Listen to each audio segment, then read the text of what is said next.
On today's episode of the Pretend GM, I got to speak with Tyler Orginski of FTN.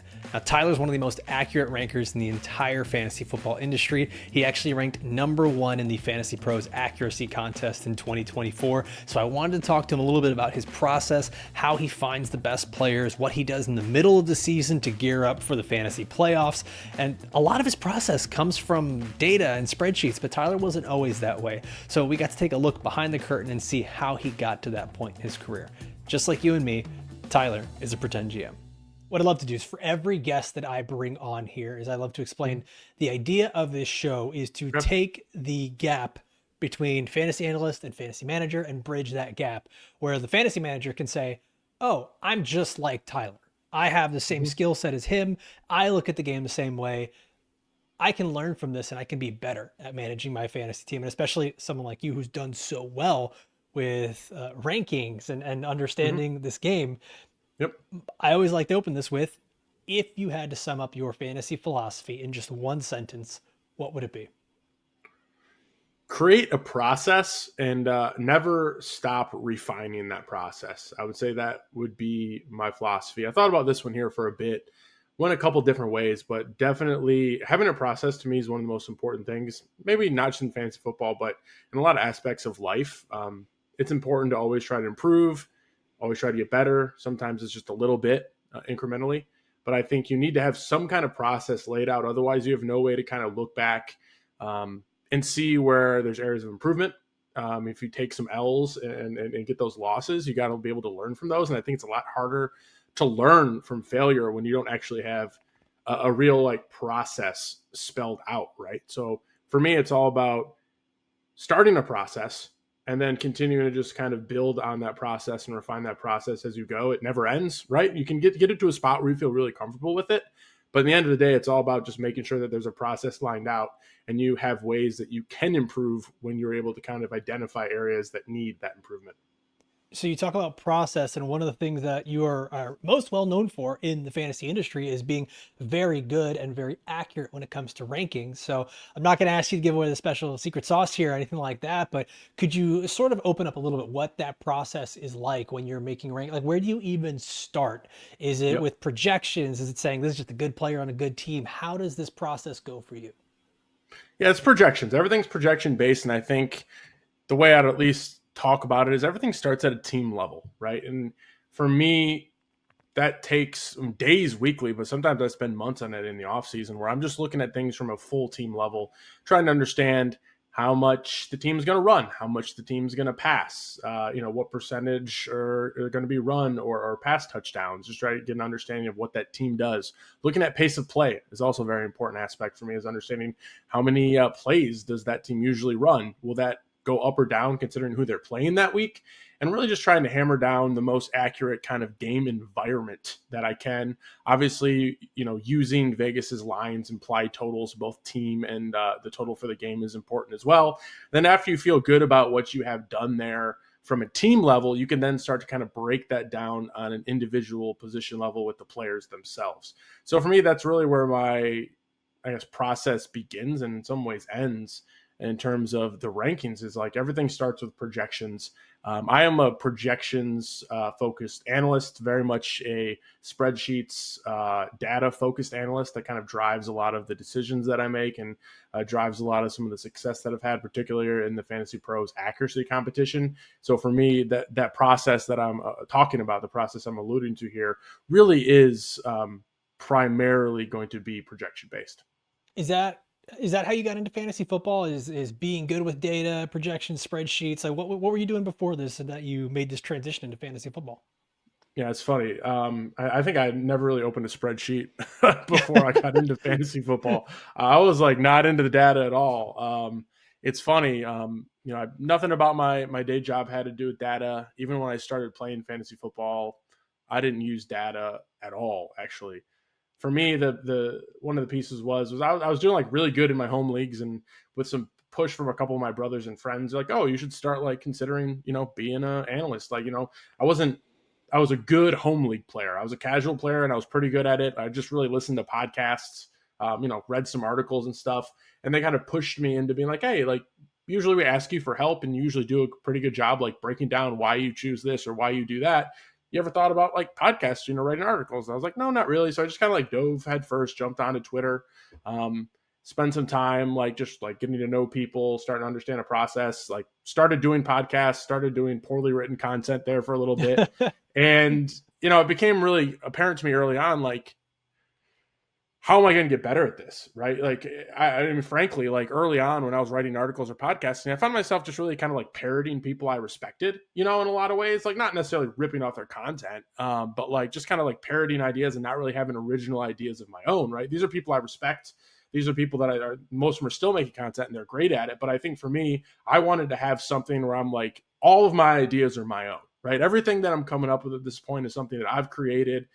This is, the soup to nuts. These are organic takes that I've come up with. And how can I do that? Right. And it wasn't going to be from watching film. So I decided to jump into the projection game. I'd done rankings on Fantasy Pros for 1 year. And I was just, it was the vibe gut check rankings, right? Just like putting players where I thought they'd finish. I didn't think much of it. Okay. Terribly. I did terrible. And I was like, damn, I don't want to do that bad again. So I really that's what led me to data. That's what led me to spreadsheets. That's what led me to projections, was this idea of wanting to get better and then also be able to kind of prove to myself and possible, subscribers or listeners that like, here's a process that I'm laying out and I can find success with it. And it was something that I could look back on and be like, I'm putting work into this and I can get better. So I had no data experience, no spreadsheet experience prior to fantasy football. I mean, all of my data experience is self-taught, and what I taught myself kind of really just driving to beat my friends at fantasy football is the best way I can put that. So is that sort of the thing? It's like realizing, okay, I'm good, but man, I tried this on the professional level and it wasn't quite the same. Is that the thing that drove you to say, all right, I got to get better at the analytical side of this? And what were the steps that you took to get better at understanding it?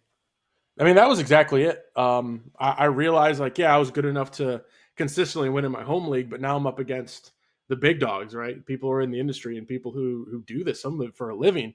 I'm getting my ass kicked out here, right? Like, I'm getting my butt kicked, dude. Like it was something where I was like, I need to figure something out quick. And I'll never forget, actually, I played a lot of DFS and had like a decent DFS community on Twitter. This is probably like 2019 at this point in time. And shout out Justin Freeman. I believe he started, and I don't know if he's still involved with Run the Sims, if you've ever heard of it. It's a website.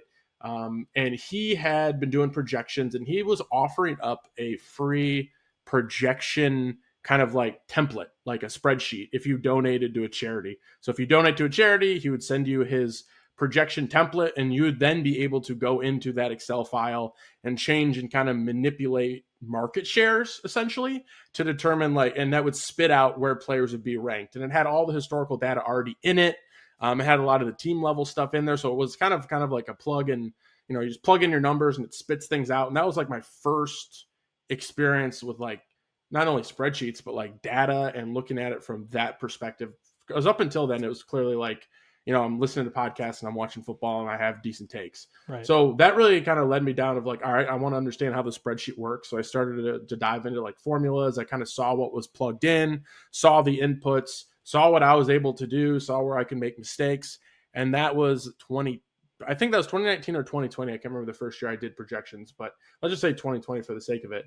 And that to me was like the most eye-opening experience where I was like, okay, like this is a tool I can use. Like I can put time into this, I can put effort into this, and I can get better. Right. And more importantly, that was also starting when I was, got picked up by some pretty small, websites or platforms or companies at the time. I was working for free. But at the same time, I was putting out content, and I felt I owed it to anyone who was going to spend their time either listening to me or reading my articles to try to make it better, to try to deliver somewhat quality content, at least put the effort into it. Right. So that just became kind of my process of like, all right, spreadsheets are a thing now. I know how to do this. Projections are a thing. I saw that could inform everything. I understood the inputs. And I kind of like just grew and expanded from that process of building projections at a very base level. When you started doing that, because I mean, it's tough to jump into this. It's totally, especially if you're not used to spreadsheets, you're not used to data, You're not used to formulas, right? Like What was would you say, the underrated skill set that sort of allowed you to make that transition into this? Because, for example, I'm not a big spreadsheet guy, but if I wanted to jump into making some new projections and being able to do that, how would I, as the common person, even find maybe an underrated skill that I have or an understanding that I Mhm. could hop into that? I mean, I think there's got to be a level of just like intrinsic motivation, first of all, right? You got to be motivated to do it.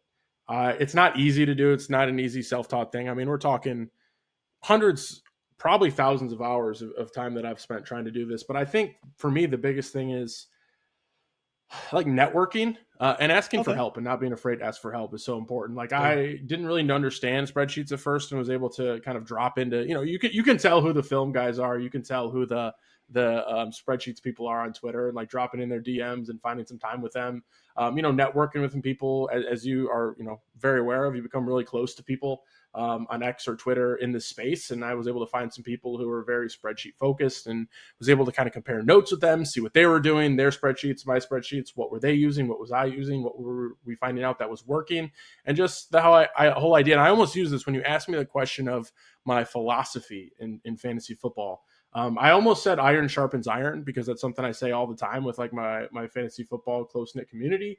But I think that's a piece of it too. Is like you got to surround yourself with people who are really good at this, and people who are also really good at this, but willing to kind of like help you and move along the way. So for me, if you want to get started in it, one, it's you got to be motivated because it's going to take some time, but two, just find the people. I mean, if you're listening to this right now and you're kind of curious what projections look like and what spreadsheets look like and how they can help you with fantasy football, follow me, let me know, tag me. I'd be more than happy to jump in the DMs and kind of walk you through some basic stuff. A lot of people did that for me. I wouldn't, be here today unless I had those people who spent that time to, spend that half hour to an hour with me, maybe a couple times to really break down how spreadsheets work and how we can use data to become better fantasy football players. Yeah, you've got a DM right now from me in your Twitter. Yeah, Well, we'll, there we'll we talk go. later. We'll talk later. Um, so with this, I know I talked about like maybe an underrated skill that you had, but I think that something we see a lot is fantasy managers who are not on the analyst side kind of coming back to just doing the same thing of like, let me wing it. Let me run it back the same way I did last year. I had success 2 years ago, or I won my league last year. But then you start to see that this commonality actually just becomes a mistake. And what do you hmm see? And that ends up being the most common mistake consistently made by fantasy managers. It's so I think there's twofold, and I really should pick one because that's what you asked me to do. No, you're good. But Let's hear them yeah, both. yeah, I mean, I think like one, it's the old adage, but I think it's so important is like, you got to be like water. You got to be malleable and you got to adjust. I think one of the biggest mistakes that fantasy managers can make is walking into a draft with a set plan of how they're going to draft. Like, Mm-hmm. oh, I'm going hero RB this draft. Or like, oh no, I'm going bully tight end this draft. And then not adjusting to what the room does. Well, going bully tight end is a terrible idea if everyone else is doing it. Going hero RB is probably not a great idea if everyone has that same mindset. You kind of have to see what everyone is doing in that room to be able to do that. So I know that there's a transition of skills, and there's a lot of learning that you get to do behind the scenes as an analyst. And sometimes those mistakes are able to just kind of swept under the rug. It's not always something that happens over and over again. Like you said, you make a process, you get better at it. But something that does happen is fantasy managers who necessarily don't have a process, who go in and they wing it every year, or they're winging it each week when trying to make start sit decisions, right? Like this is Mm-hmm. coming out in the middle of the season or towards the end of the season here. What's the most common mistake that you see from fantasy managers every single year? Yep. So I guess I'll break it up into two pieces. One, it's with the draft. I think it's so important to be like water. Like it's kind of like a cheesy saying, but I think you have to be like water in your drafts. I don't think it's a smart idea to go into a draft with a plan of like bully tight end or hero RB or zero RB when you don't know what the room is going to give you, right? You don't know how other fantasy managers are going to show up. I think it's a great idea to go zero RB when people are drafting RBs way too early, right? I think it's a great idea to go just, RB strong, robust RB if everyone's fading RBs. It's important to kind of react to your draft room. And I think one of the biggest mistakes I see amongst fantasy managers, particularly in their drafts, is they go in with the draft with the set plan opposed to just reacting to what the room is going to do. And then in season, I would say one of the biggest mistakes that I see is folks, I would say generally impatience, being impatient with things, maybe forcing trades to get something done. drafting, being all about a guy and drafting him and then giving up after 4 weeks, or being all about a rookie and then dropping them or trading them after 6 weeks because they haven't really come on the scene yet. I think those are probably the two biggest mistakes that I see. And when I talk to a lot of FTN subscribers in our Discord, for me, a lot of what I see is just like a lot of impatience with things. Like, they'll start up trade talks and they'll want to get the trade done at all costs. And sometimes it's okay to walk away from a trade, right? And I think that kind of boils in or folds into the idea of being patient. So for me, it's being like water and adjusting in your drafts. That's a mistake I see. And then, or lack of, not doing that. And then just being impatient in general, both with players and just kind of the style of realizing, hey, we've had these takes. You like this player all offseason, just because they didn't do anything in the first 4 weeks isn't always a reason to bail, right? There's a lot of underlying things to look at as well. So I think biggest mistakes would be impatience and going into a draft with a set plan. I was talking about that today on the Football Guys Fantasy Football Show, that the royal we, not just analysts, not just fantasy managers, but people in general, we tend to get so hyperbolic about everything. Player X has bad game. We say, see, I knew it. He was a bust. He's such a disappointment. This guy's a bum. Player has a good game. I told you guys, were you paying attention? He's so good, right? Like, we get that all the time. Like, how many people just give a specific, I like for this to be more evergreen, that someone can listen to this at any time, any year. But for example, right now, Drake London comes off of this monster game. He's been showing a lot of signs of being just an elite target earner throughout his career. And even now this season, the people that gave up on him after a couple of bad games are bought into this whole thing. It's like, well, if Darnell Mooney's out there, Drake London, you can't start him. Those people are disappointed. And it goes back to what you're talking about. It's having patience, understanding that, yes, this is a week-to-week game. And yes, we play in pockets. But sometimes those bad pockets go away and you get a really good long season from a player. And that's something that we do need to get used to. Absolutely. What would you say, Tyler, is an underrated skill that every fantasy manager needs, right? Like, we all have our own little superhero skill that we have from our daily life. Like, some people are just really good at understanding people or good at understanding numbers. What would you say is an underrated skill that a good fantasy manager needs to have? Yeah, I think, like, talking kind of like bigger picture, I think it's very important to know your league mates and their tendencies, especially like in those home leagues you play with. Most folks that play fantasy are playing fantasy football with people they know, right? That's what I would guess. It's a lot of industry people who might play with randoms, but just knowing your league mates and kind of keeping track of their tendencies and what they like to do is something that I think is completely underrated. And then more of like an actual football thing or a football take that I think is completely underrated. I would do DFS for a while. I did DFS shows, DFS articles and things like that. And one of the things that I'm very thankful of my time doing during the DFS days, where I was really heavy into it, was really just trying to focus on the game environment.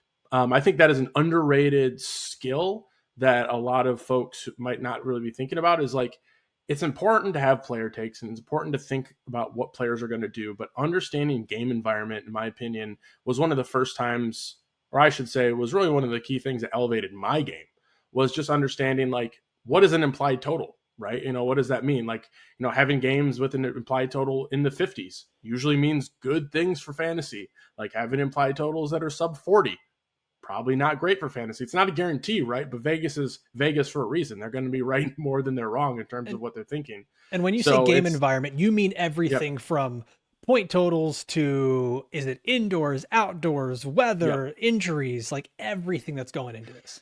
Yeah, I would say that's a huge piece. So implied total, I would say, like, if I had to pick some, it would be the implied totals. What is Vegas saying the implied total for the game and the team is? Also trying to understand, like, underdogs.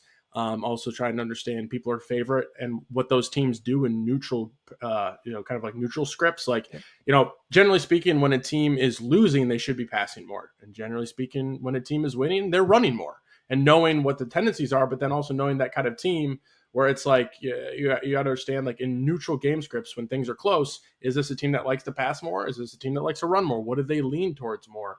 And how can that, what do we think it's going to mean for the game that's coming up? I think, shout out FTN, because we actually have DVOA now, but DVOA was probably one of the biggest changes in my gameplay when I discovered it. It wasn't, it's kind of like I think it's coincidental, but like it's a stat now over at FTN, but the short term of DVOA is like it's measuring a team's efficiency by comparing success on every single play to a league average based on the situation and the opponent, right? So one running back runs for 3 yards, another running back runs for 3 yards, which is the better run, right? And like that's the kind of stuff that I really like to look at, is looking at the team DVOA, but also the team defense DVOA. Just because the team defense is allowing the most fantasy points to running back, in my opinion, doesn't always mean they're the best or the worst defense against running backs. There's other context there that you need to look at as well. So I think it's just that when I talk about game environment, it's like almost looking at it like a team level and above, where you need to look at an underlying metrics of the defense, or the week against the run or the pass, the implied totals. And to me, that was when I discovered that and started analyzing that and really looking at that. And I talked about it at the top about how I look at things at a team level. And this is kind of digging into that process, where that was when I really saw my fantasy game, take it to the next level and really kind of move forward, where I'm like, all right, like I'm actually pretty good at this. Man, I feel like everyone has that light bulb moment where not only do they say like I can do this professionally, but I can actually be pretty good at this, and to have that thing that you can go back to, right, and say like, okay, this is what makes me better at what I'm doing, and you can find new ways to improve upon that. I think that's always important, especially when it comes to decision making processes. For example, if we're saying, how am I going to rank a guy higher or lower on a weekly basis? How do I make a start sit decision, right? What would you say is the thing that you always go back to? I know a lot of people come in and they say upside. I'm always going for upside. That's it. But I'll get a lot of those texts from my friends like, hey man, I need to know who to start in the flex. I just need like an easy 8 points, right? Like someone who's not going to get me a 0. I think both answers can be right. And I think it requires a lot of context of your matchup, the rest of your roster, everything. Most of the time when I answer a question, I'll tell people choosing between 2 players, this guy has a perceived safer floor. This guy has the higher upside with greater volatility. What's the thing that you come back to every time when making one of those decisions or giving advice to people? What is sort of that golden rule for you? I mean, to be completely honest with you, it's really my ranks. I feel pretty good about them at this point in time. They're tried and true. I always like to mention that like my ranks are like median outcomes, right? So like these are like the median outcomes, and for another way of putting it, like kind of like the average outcome that we should expect to see. So it when I publish my ranks on Fantasy Pros or publish my ranks on FTN, I mean it's not really always taking account for upside. So when I'm making decisions, I will say like I don't do much gut calls anymore at all, right? I think we talked about that context, and there's so much context I think baked into my projections, which obviously my projections are then informing my ranks, that I just trust that that time that I've put into projections and getting good in it, and all that time I put into ranks, been able to kind of ship the 2024 accuracy competition, that time is worth it, and I should just trust that, right?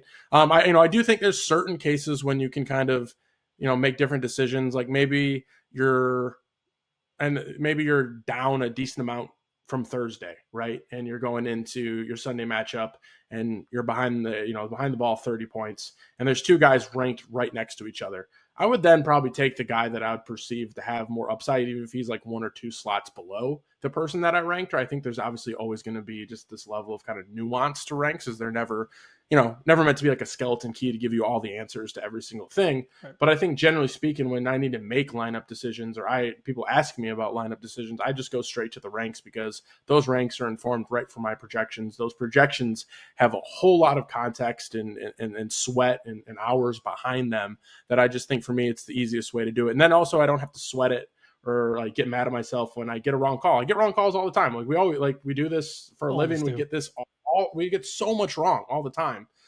So I think for me, it's just knowing that I'm always going back to the same process. I know there's going to be L's, and I know I'm going to catch L's, and I know I'm going to tell people to start the wrong players at times. But just knowing that like I've built a process where I'm more right than I am wrong over the weeks, over the season, that I just know that I can trust my projections, and I can trust my actual ranks, and I can use those to make my decisions for me. Well, Tyler, you mentioned that you're able to use these projections and ranks to make your decisions. But what about for players that aren't on your team? Like, what about for players if it's not just a weekly start sit decision?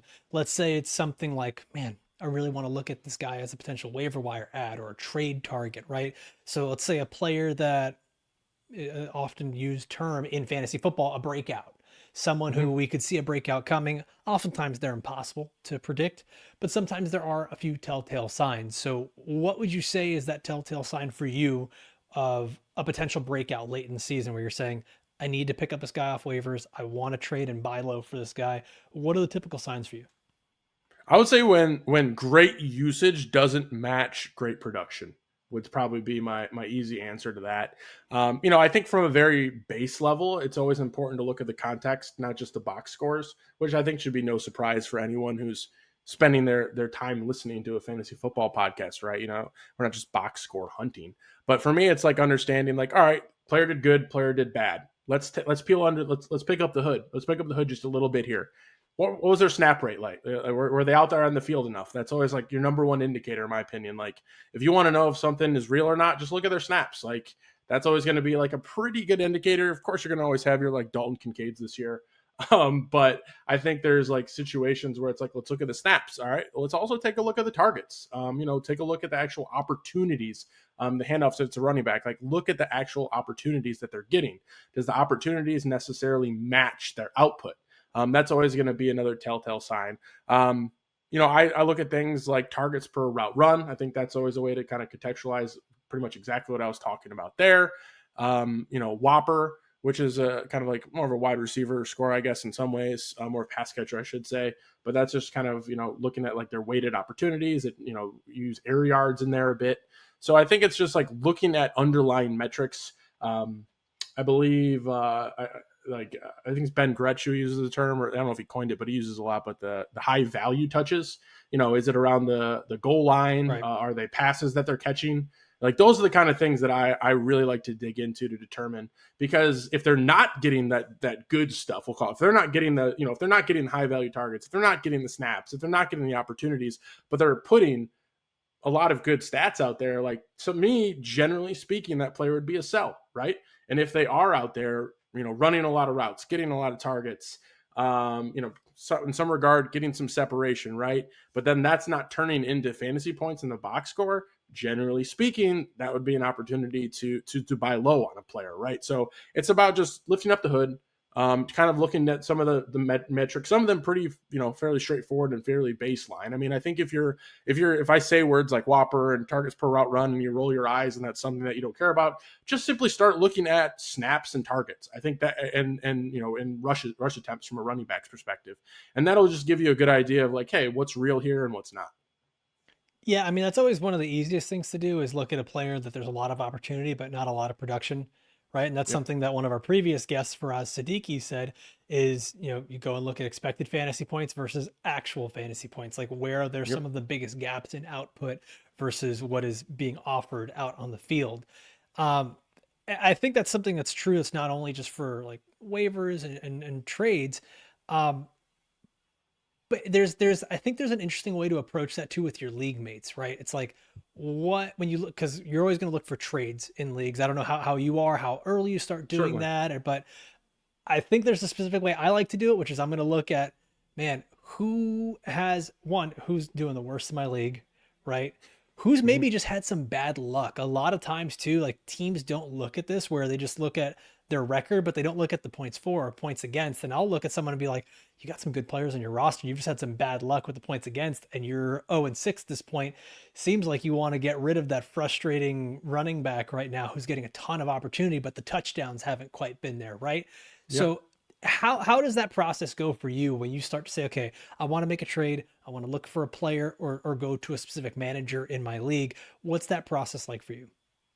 Yeah, I would say that process is probably a lot more common for me, like when I'm doing well.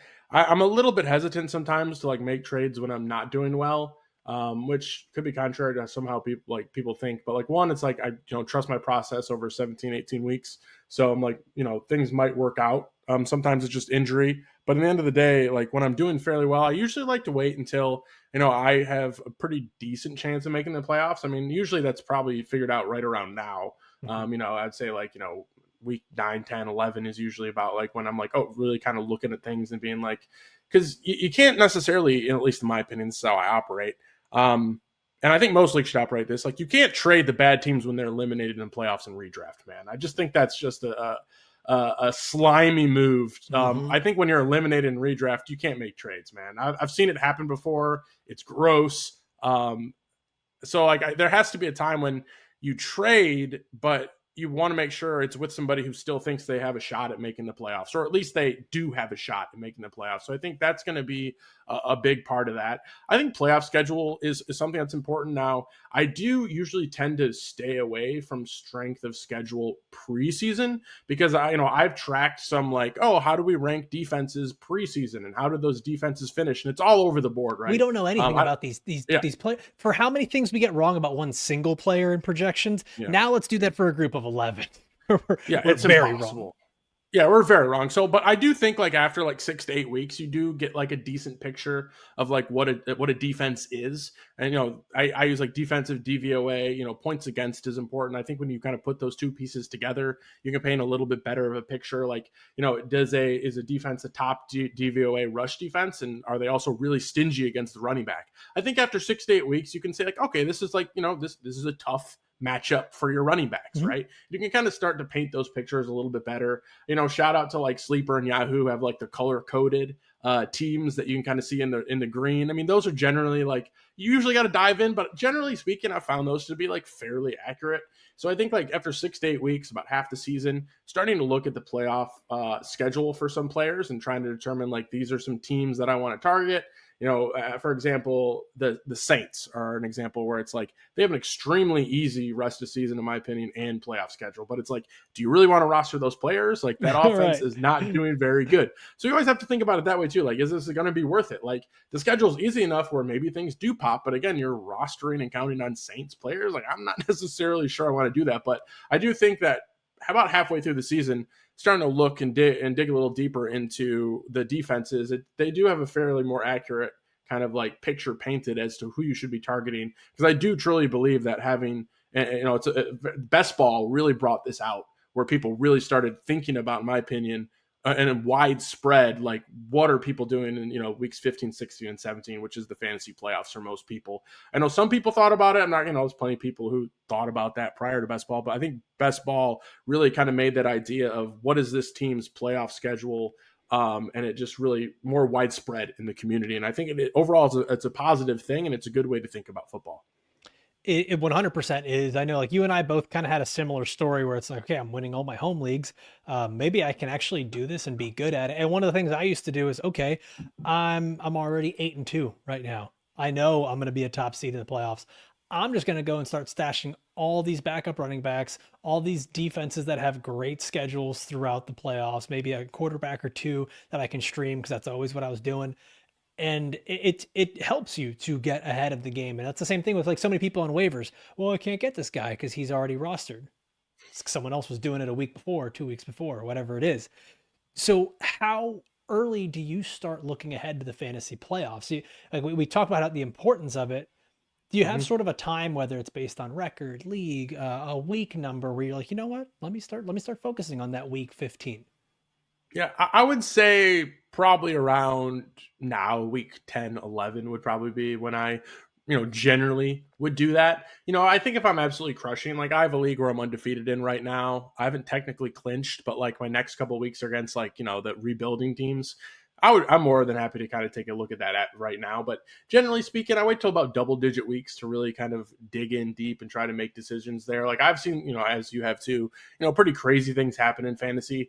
Teams start 0-6 but win championships. Teams start 6-0 and miss the playoffs. Like we've seen it all. It happens. Like we've played enough. So I don't definitely ever want to get ahead of my skis too early in the season by thinking I can kind of slough off and, a couple injuries to, like a team that's 6-0, a couple big injuries, it can absolutely sink you. And that's the reality of football and the reality of fantasy football. So I usually like to make sure, we're all but clinched. And usually for me, that's a good indication around kind of those double-digit weeks, where the trade deadline probably hasn't passed in most leagues. If that's something you want to do, but then also where it's like I can, let go some of those safer options on my bench and really just go shoot for upside, very much like you said, by just, putting some rookies on there that maybe underperformed but are getting great utilization, or some handcuff running backs that I, deem to be in some pretty good situations on good offenses. Those are always like pretty, easy bets that I like to make, kind of around this time. Well, not to out you to your league mates here, but we kind of have an idea of when you're looking for stuff for the playoffs. But who or what are you looking for in terms of stashing for the playoffs? Is it going to be the defenses with the great schedule? Is it, like you mentioned, a rookie? Like what's your strategy for filling up your bench for those playoffs? I mean, running backs are always going to be a premium for me. That's always going to be the strategy. I would say I like to have at least half my bench be, handcuff running backs or running backs who, Same. are one injury away. I've seen that time and time again win people leagues by, just having the right running back at the right time. I mean, Rico Dowdle was a handcuff running back not too long ago, and that's the kind of stuff that can happen. And that kind of one-for-one replacement doesn't happen really, in my opinion, in any other position, right? Things get spread around tight end by a platoon, or same thing with the wide receiver. So for me, it's, there's not any other position in fantasy football or in football where, for me, it's like targets are earned, right? And while I wouldn't necessarily go say that touches and handoffs aren't earned, but they certainly will just let a guy off the street walk in and give him the ball 20 times. Like, we've seen this happen time and time again, right? Yeah. So, like, for me, it's like, if that's why I don't really necessarily believe in handcuff wide receivers or handcuff tight ends, is they'll just spread the ball somewhere else. But when you only got one running back on the field, you can't spread that ball anywhere else. You just hand it to the next guy up, right? It's pretty simple logic in a lot of ways. So for me, it's just, I want to load my running back. Like Tank Bigsby is one I've been talking about lately, as somebody who's, my opinion, has been a clear handcuff to Saquon as of late. And if something happens to Saquon, this is a good team with a good offensive line that likes to run the football. Will Shipley is solid, but he's more of a pass catcher. And I think Tank Bigsby right now is like a prime handcuff candidate that's probably available on most people waivers wire that I've been targeting to sit on my bench, because Saquon's getting older. We know all about, hey, he had so many touches last season. He pulled up a little hammy there last week when he was playing. I think he's fine now, but it's like those little things like that, those like kind of micro transactions where, hey, they're on buy. They were just on buy, I should say, like a little bit ago, and you could have picked up Tank Bigsby for probably zero fab or the minimum fab. And those are the kind of players that I'm like, all right, this is a good offense. This is a good offensive line. He's one injury away. He's a solid player. Let's load the bench with these kind of guys and go from there. What about the inverse? Like, do you ever start to think of, oh, this guy has been on IR for a little bit. He's coming back soon. Let's just say, for example, like where we're at right now, an Amari in Hampton, right, who's been on IR. Chargers running back situation seemed to be pretty clear at first with Kamani Vidal. This last week, it got a little slightly murkier. There's a bye week coming up. There's a lot going on there. I'll use that example for this question. Is that something that you ever like to do, especially as we get later into the season? Maybe someone's frustrated that the player's still on IR. They're like, I just need a starter for the next couple of weeks. How do you approach those? I tried to exploit those the best I can. Like, I was trying to get Brock Bowers from everybody like 2 weeks ago. I didn't get him anywhere, and I'm really kicking myself. Because I felt it in your voice how frustrated. Oh man, dude, I was trying. I was like, I'm going to do this. I'm like, Brock Bowers is so good. Like, I need to get Brock Bowers. And I tried, and people are like, I got the response, like, I didn't have him sitting on IR for 3 weeks to trade him away. And I'm like, yeah, that's a good point. But like, I was able to get Rashee Rice in the league. And I do think if you're doing well, finding like elite players who there's at least like, some optimism they're going to come back. Like, there's certain players obviously where they go on IR and like, we just don't know what's going to happen. And that can be a little scary. But if everyone's like, yeah, he's coming back next week. Oh, the practice window opened up, but they're still, still there. So I think for me, it's taking a look at those kind of elite players or borderline elite players that are on IR. What teams are they on, and can you kind of exploit that team's, I would say, like mediocreness in some ways to be able to kind of scare them and be like, hey, let's get you a win right now. Let's trade you this player. Like one of the leagues that I was in recently, it was I think a couple weeks ago, they traded Gadsden and Dowdle for Bowers, right? But Bowers wasn't playing and he was hurt. And like at the time, that person needed wins, and Gadsden was killing it and Dowdle was killing it. And basically they get Bowers back in the first week and Bowers puts up a 50 burger, right? And that's the kind of stuff that I try to do. And that's a good example. I wish I would have done that. I didn't do it. I wasn't able to, but it's like, there's a needy team. They're on the verge of missing the playoffs. Bowers is still on IR. They're itching for wins. Somebody comes knocking like, hey, here's a breakout tight end that's been killing it. Rico Dowdle's been like the best running back for this, 3-week period of time. I need wins now. Sure. Take Brock Bowers. The Raiders look like a mess anyways. Maybe he doesn't come back and play well. And I wish I would have done that. I didn't get to do that. My brother did that. Still salty about it, but I think for me, it's one of those things where you just got to try to target those. Okay, so I've asked you a ton of questions, Tyler, and I've learned a lot. I know the audience has learned a ton too, listening to this and or watching this on YouTube. But now it's your turn. Gonna ask you something a little bit different right here. Yep. If you could have one guest be on this show, a suggestion for us, who would that be? Ooh, one guest on this show. I would probably say my main man. He's over at Player Profile right now, Wyatt Bertolone. He's probably one of my closest friends in the space. I think like he's one of those guys where like we met kind of during COVID, started making content together. I've met met his wife, met his family. I've met him in person multiple times outside the expo. Real sharp guy. Somebody I've spent a lot of time, kind of working with, refining my process, refining his process. He's definitely, everyone's kind of got that like, maybe that like small group chat that you go to ask some questions of that like brain trust of the inner circle. And he would definitely be one of those guys. I think it's White BFF on Twitter, but he's at Player Profile right now amongst a couple other places. I think he's doing some Fantasy Alarm stuff, but we were at JWB together a couple of years ago. JWB decided to kind of close its doors, and the analysts, just like myself and him, decided to go to some larger companies. But he's definitely the guy that I would suggest kind of getting on the show. Real sharp guy, real easy to talk to. Has got some good takes, and more importantly, I think he's got some takes that don't always kind of follow the echo chamber, which I think is incredibly important in this space. Well, what I love to do is I kind of want to get away from like my own echo chamber of asking the same questions all the time. And so what I'd love to know is if you could add a question to the docket for all of the upcoming analysts that I bring on this show. What's a question, regardless of who it might be, what's a question that you would love to ask them?